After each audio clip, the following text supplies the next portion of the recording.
Financial celebrities who predicted major market events are often remembered as prophets. After the fact, their names invoked whenever the crowd looks backward and tries to make sense of chaos. But this retrospective admiration hides a far more uncomfortable truth about how these individuals actually operated, while uncertainty was still alive and unforgiving. Their predictions were not lucky guesses, nor were they the product of secret information whispered behind closed doors. They emerged from a way of seeing reality that most people actively resist because it demands patience, independence of thought, and the willingness to endure long periods of being wrong in public before being proven right by history. What separates these figures from ordinary commentators is not intelligence alone, but their relationship with consensus.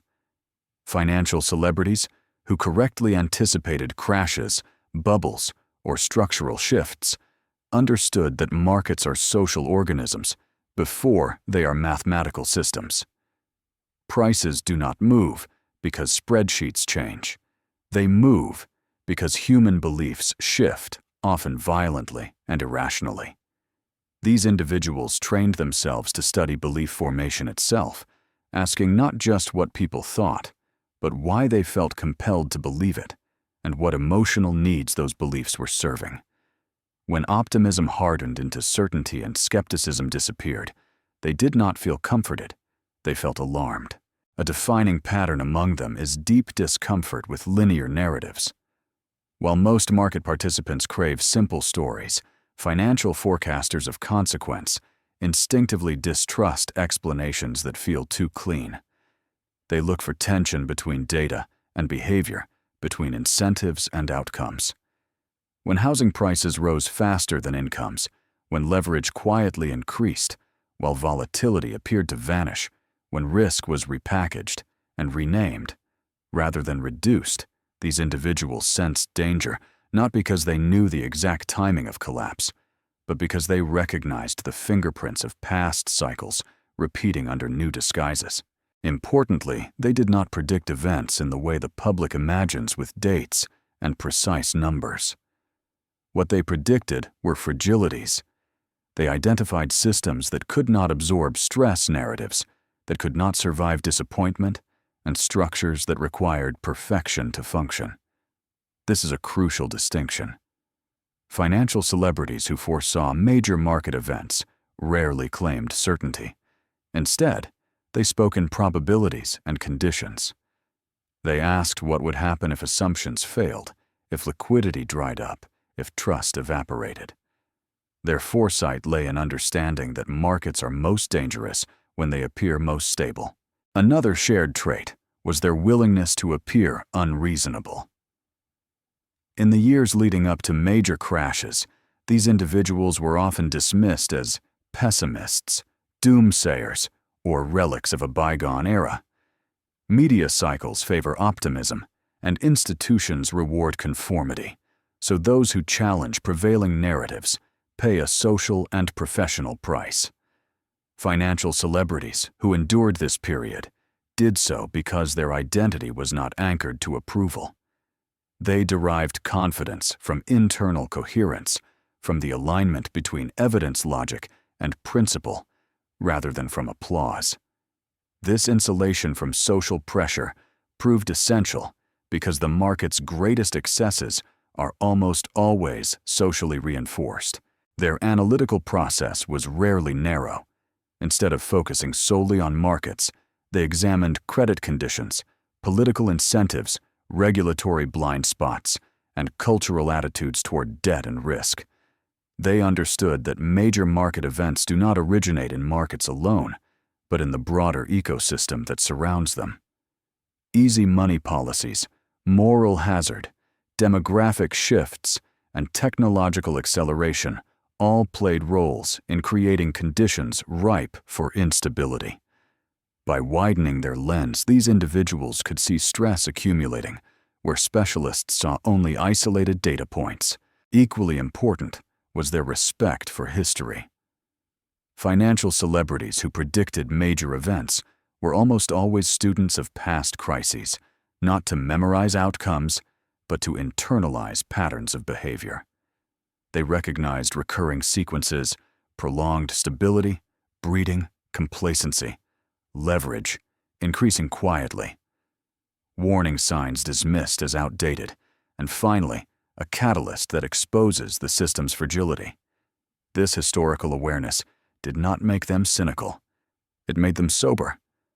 They knew that while the surface details change human behavior under greed, and fear remains remarkably consistent, one of the most misunderstood aspects of their success is timing. Critics often argue that predicting a crash too early is equivalent to being wrong, and in a narrow sense, this is true. But financial celebrities who endured understood that being early is the price of being right in structural analysis. They focused less on calendar accuracy and more on positioning, ensuring that when reality finally reasserted itself, they would survive and possibly benefit. This long gestation period required extraordinary emotional discipline, as markets can remain irrational far longer than critics can remain solvent, unless risk is managed with humility and patience. Risk management, in fact, was the silent partner of their predictions. These individuals did not simply bet against the market. They structured positions that allowed them to wait. They limited downside, preserved liquidity, and avoided overexposure to any single outcome. This approach reflected a deep understanding that insight without survival is meaningless. Many people have been right once and disappeared forever.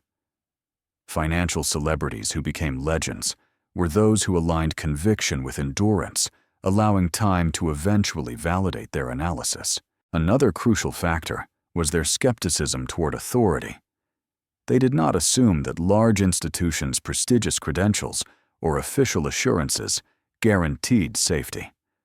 On the contrary, they often viewed unanimity among experts as a warning signal. When everyone responsible for stability insists that stability is assured, independent thinkers grow uneasy. This does not mean they rejected expertise. It means they questioned incentives. They asked who benefited from optimistic narratives, who bore the downside risk, and whether those risks were visible or hidden. This incentive-based thinking allowed them to see cracks that technical models ignored. It is also worth noting that many of these financial celebrities were not trying to predict events for fame. In fact, public attention often complicated their work. Media exposure can distort incentives, pushing forecasters toward more extreme statements to remain relevant. Those who maintained credibility resisted this trap, choosing precision over drama, even when it meant being ignored. Their restraint reinforced the seriousness of their warnings, even if recognition came only after markets collapsed, and the crowd searched for someone who had seen it coming.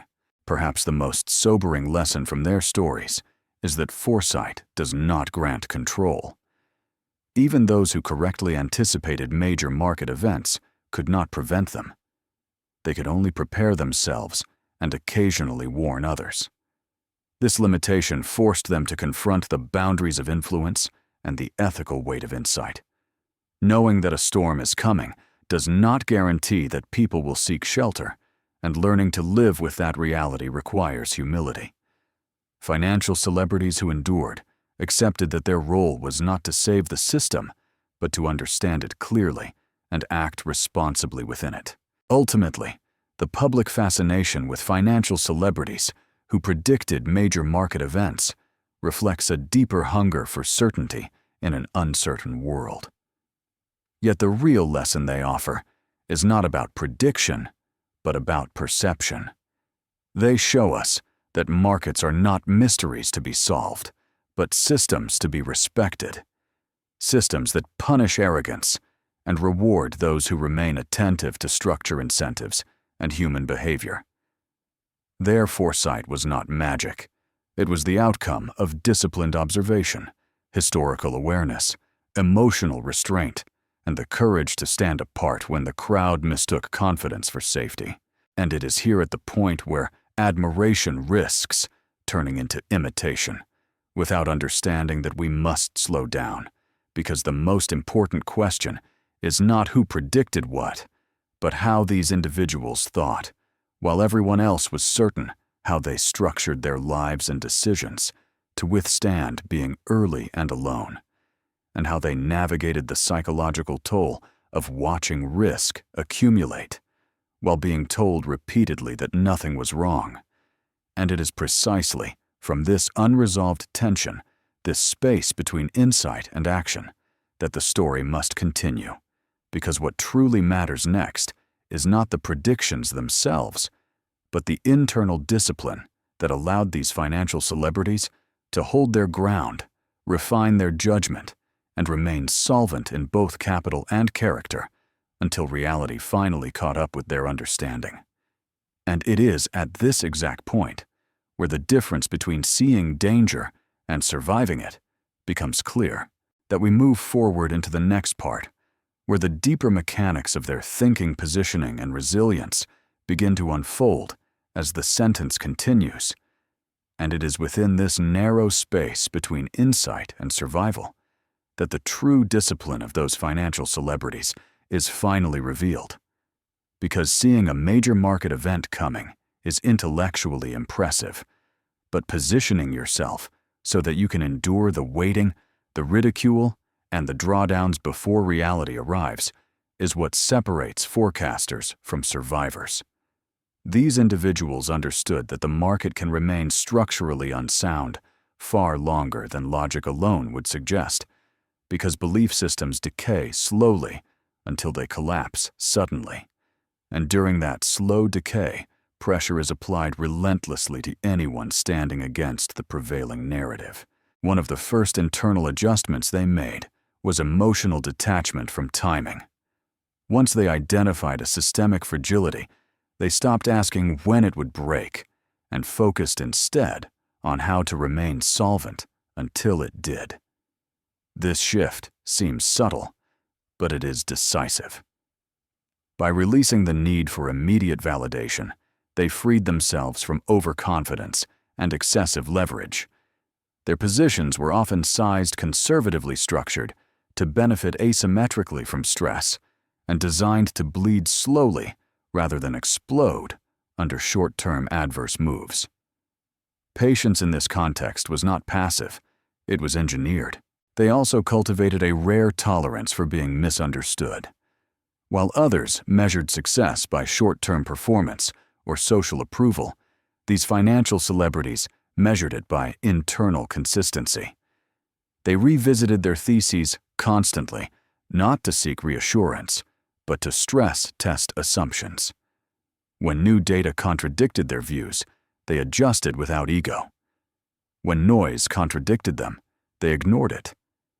This distinction between signal and noise became sharper over time, allowing them to refine their positions rather than abandon them prematurely. Their confidence was conditional, always open to revision, but never dependent on applause. Another defining behavior was their refusal to bet on a single narrative. Even when convinced that a major event was inevitable, they acknowledged uncertainty in form and path. Crashes can unfold through liquidity, freezes, credit contagion, political intervention, or sudden loss of trust, and no one can predict which catalyst will strike. Financial celebrities who survived diversified their expressions of insight, spreading risk across instruments, time horizons, and scenarios. This pluralistic approach reflected humility before complexity, a recognition that reality rarely unfolds according to a single script. As pressure mounted, these individuals became increasingly selective about their information diet. They reduced exposure to opinionated media and focused on raw indicators that reflected stress beneath the surface: credit spreads, funding markets, counterparty behavior, and subtle changes in language from policymakers. They listened more to what institutions did than to what they said. This quiet observation allowed them to notice inflection points before they became headlines, not because they were faster, but because they were less distracted. When the event finally arrived, it rarely looked like vindication in the moment. crises are chaotic, not cinematic. Even those who had predicted them felt uncertainty as markets convulsed and interventions rewrote rules overnight. What distinguished these financial celebrities during the storm was not triumph, but adaptability. They adjusted positions, took profits cautiously, and remained aware that extreme conditions can reverse violently. Having waited so long, they did not assume that being right once guaranteed safety going forward. Survival remained the priority, even in apparent victory. In the aftermath, public narratives simplified their stories. They became the ones who saw it coming, as if foresight were a singular act rather than a prolonged discipline. What was lost in this retelling was the cost years of underperformance, isolation, and doubt. Financial celebrities who endured understood that this cost was inseparable from the reward. The market does not compensate those who are intermittently cautious. It compensates those who are consistently aligned with reality, even when that alignment is uncomfortable. Over time, many of these individuals became more restrained in their public warnings, not because they had less to say, but because they recognized the limits of persuasion. People do not change behavior when warned. They change when pain forces recalibration. This realization deepened their humility and shifted their focus inward toward refining their own processes rather than attempting to convince the world. Insight became a private asset, deployed through positioning rather than proclamation. The deeper lesson then is not that certain financial celebrities can predict the future, but that they developed a way of thinking that respected uncertainty without being paralyzed by it. They accepted that the goal was never to be perfectly right, but to be robust across many possible futures. This robustness, built through conservative positioning, historical awareness, and emotional discipline, is what allowed them to survive rare events that destroyed others, who appeared more confident and more precise. In the final analysis, their stories are not about brilliance, but about temperament. The ability to remain calm while leverage builds, to remain patient while narratives harden, and to remain solvent while waiting for reality to assert itself. This temperament cannot be faked or rushed. It is forged through repeated encounters with uncertainty, failure, and self-doubt, and refined by a commitment to principle over popularity. And so the fascination with financial celebrities who predicted major market events should ultimately turn inward, because the real inheritance they offer is not a list of forecasts, but a model of conduct. They teach us that markets reward those who prepare quietly, who respect cycles, and who structure their lives and capital to withstand being early and alone. When viewed through this lens, prediction becomes secondary. What matters most is the discipline to align understanding with survival, insight with humility, and conviction with patience, because only then can foresight endure long enough to matter. If this perspective has deepened your understanding of markets and human behavior, I invite you to subscribe to the channel and continue exploring these long-term patterns together, and leave a comment sharing which aspect of their discipline or mindset stood out to you most, because reflection transforms stories into wisdom, and wisdom, when applied consistently, is what allows insight to compound over time.